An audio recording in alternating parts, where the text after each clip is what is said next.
Today's podcast is brought to you by Audible. Get a free audiobook download and 30-day free trial at audibletrial.com/newmusicindustry. Over 180,000 titles to choose from for your iPhone, Android, Kindle, or MP3 player.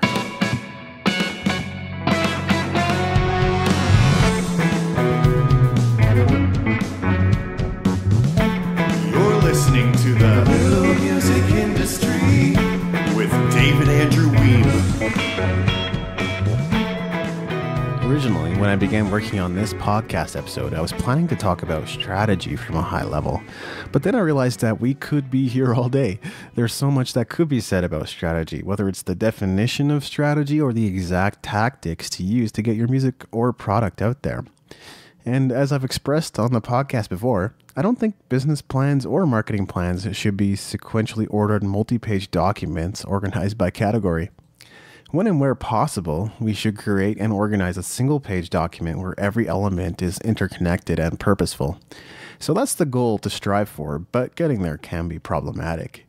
After my conversation with Brent Varstra, he was on episode 126 and 127 of the podcast, in case you missed it, I had some important realizations around strategy. This had led to the creation of a new strategy for the Music Entrepreneur HQ from the ground up. The strategy I'm developing isn't complete by any means, but the foundation of it is clearer than ever. What I started to see was that there are only three components to my strategy. The first is content. Whether it's blog posts, podcast episodes, or videos, content is designed to do two things: to drive traffic to the website and to capture email addresses.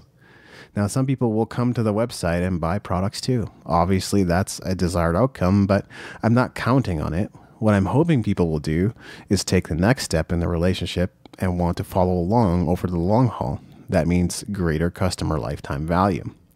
Now, CLV is a little technical, but this is basically what it means. It means the average amount of money you make from every customer. The second component is email. The importance of an email list simply cannot be denied, and I think most marketers would agree that it's more important and effective than social media. My email campaigns are designed to do two things: to nurture those who aren't ready to buy yet, and to make people aware of the products that are available, and by extension, sell those products. The third and final component is products. That term isn't used as much in the music industry. Maybe merch is a better term. But the creation and delivery of products is what's going to make this business viable. No sales equals zero viability. May as well spend my time doing something else if money is all I care about. Fortunately, I do have sales and money isn't all I care about. Fulfillment and impact matter to me far more than money. But because I have certain financial goals, I'm going to be aggressive with the creation and delivery of products. But that's another aspect of strategy entirely.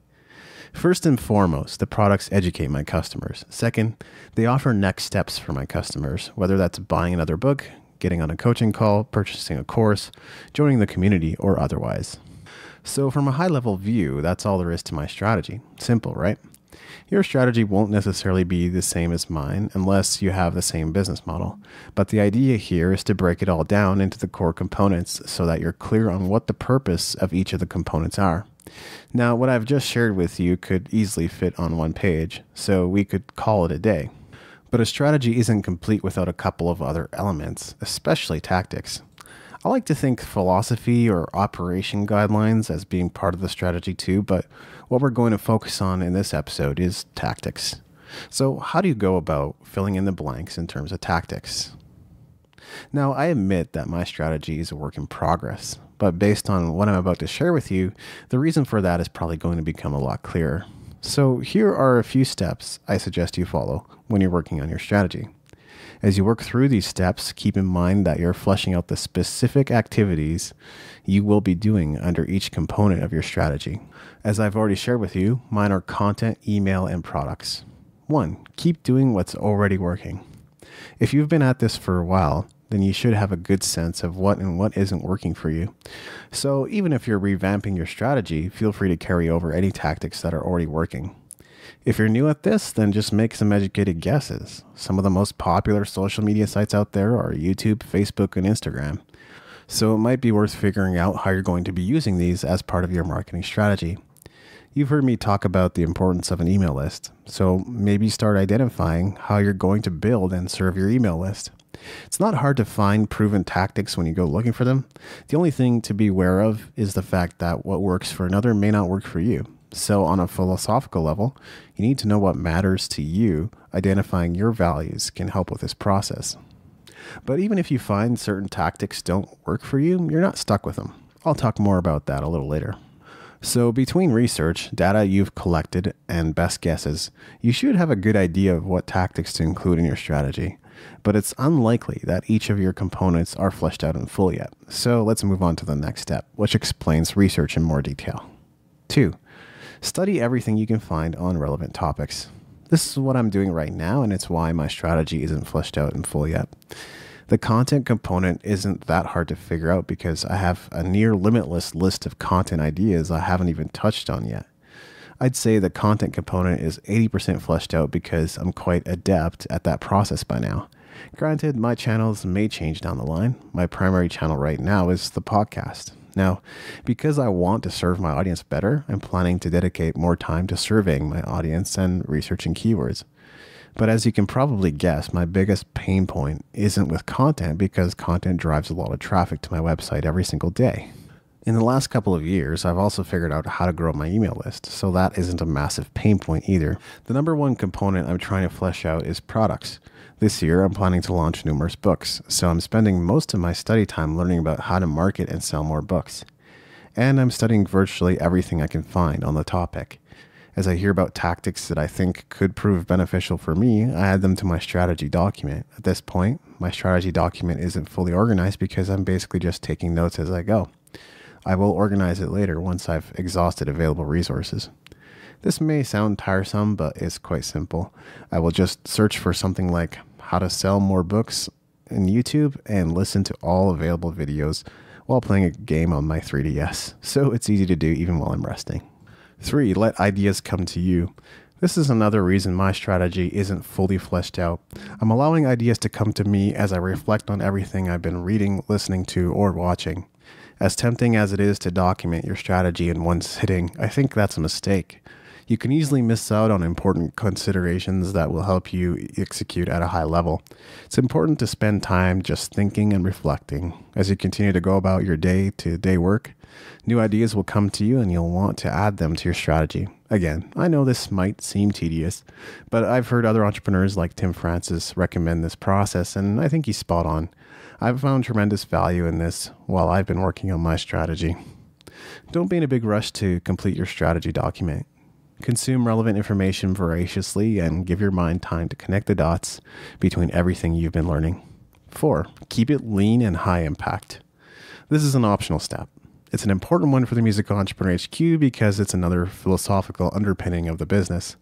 I started the podcast series a while back on growth hacking for musicians, and that's something I will continue to elaborate on in future episodes. But something I've realized about growth hacking is that if you want to take an aggressive approach to anything, you need to keep your activities lean and high impact. If you want to do many things at once, you're going to end up sacrificing in another area. For instance, if you plan to share your blog posts to 20 social networks, it's probably going to take away from the time you have available to write blog posts. That means you can't write as many blog posts. That's a crude example, but I think you get the idea.